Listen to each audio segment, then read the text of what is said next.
only when the many shapes of personhood are recognized will justice and human rights be possible.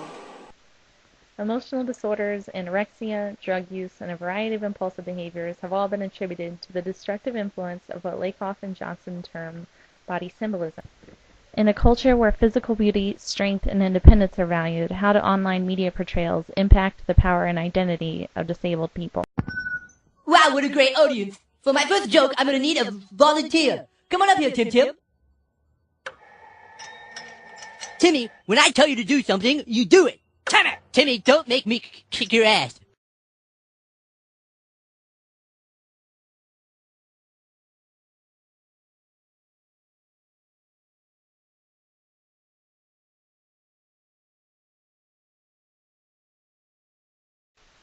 While humorous depictions of various cultural groups often help to alleviate tension and facilitate open discussion, they often reinforce tyrannical mores. For example, what aesthetic values are expressed here? In his article, What Can Disability Studies Learn from the Culture Wars?, Tobin Siebers discusses the oppressive impact of traditional aesthetics. Patriarchal dichotomies such as healthy versus sick, normal versus deformed, and productive versus burdensome, embedded in media images, force those with disabilities to regard their bodies with disgust. Batter up! And the renovation starts right now. Come on in. Yes! Safe. Nicely done. Nicely done. Next, we're going to talk to a mom who says if she had known that her son had Down syndrome, that she may not have brought him into this world. Rayman is higher functioning than my son, Alex. He spread species all over his body. Often media giants use the pathos elicited by exhibitions of disabled people to show that they are kind, benevolent, and worthy of your money. While feel-good shows are occasionally crafted with good intentions, they're often just another freak show.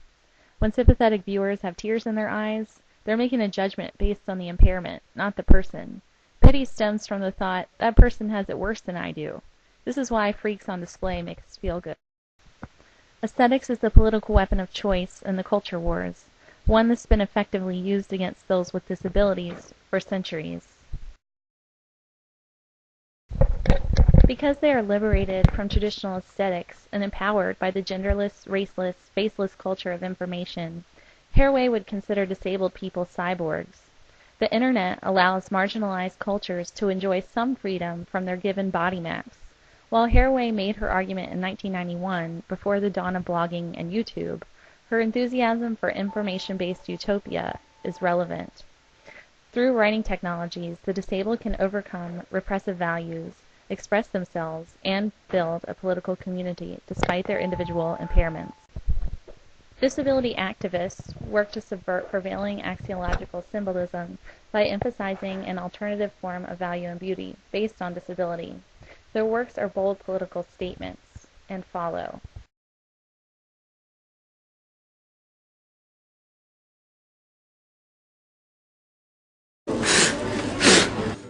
Equal opportunities means that everyone should be treated equally.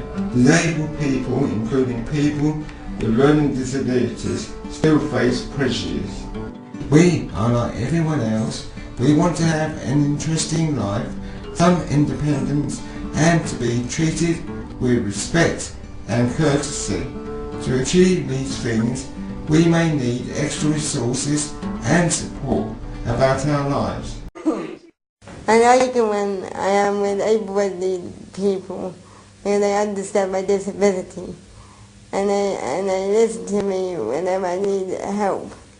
I don't like it when disabled people get badly treated in the community, when they make fun of us. It's not right. Be tolerant. Some people with learning disabilities may behave differently because the world can be a confusing and difficult place to understand. Social rules are really difficult for some people to learn.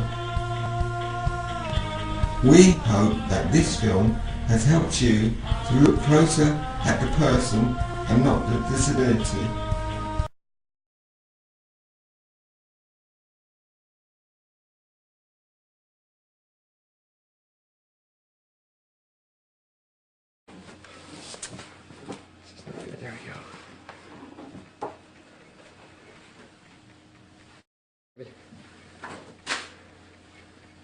This is her having a grand mal. For some reason she's had 2 in one day, which is really unusual. And she's going into convulsions right now. Okay, and this is what usually happens. See, she's blue. She's gonna be fucking crazy. She's gonna be really enthusiastic about leaving. Come on, breathe. There you go. There you go.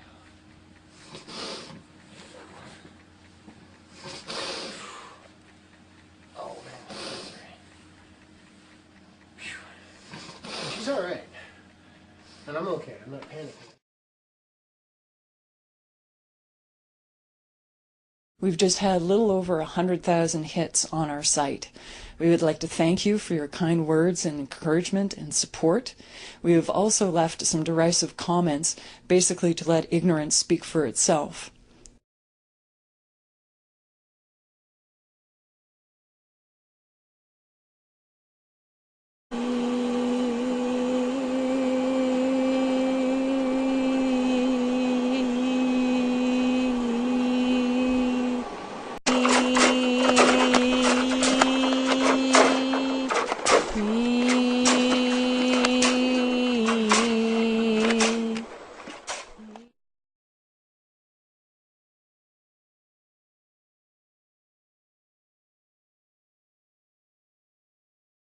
Previous part of this video was in my native language. Far from being purposeless, the way that I move is an ongoing response to what is around me.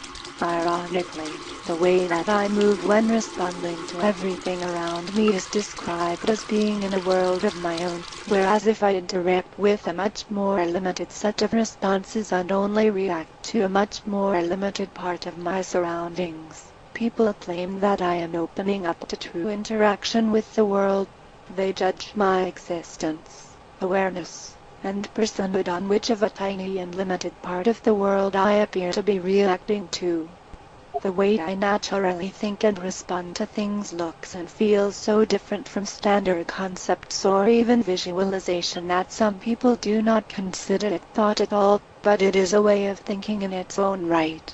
It is not enough to look and listen and taste and smell and feel. I have to do those to the right things, such as look at books, and fail to do them to the wrong things, or else people doubt that I am a thinking being, and since their definition of thought defines their definition of personhood so ridiculously much, they doubt that I am a real person as well. There are people being tortured, people dying, because they are considered non-persons, because their kind of thought is so unusual as to not be considered thought at all. In her article, In Other Words, The Radical Nature of Telling Stories Through Blogs, quadriplegic blogger and ADA attorney Ruth Harrigan describes how internet space has become a cyber water cooler where disabled people can gather and discuss issues that are important to them. The sense of community and multiplicity of voices made possible online are the predecessors to social change.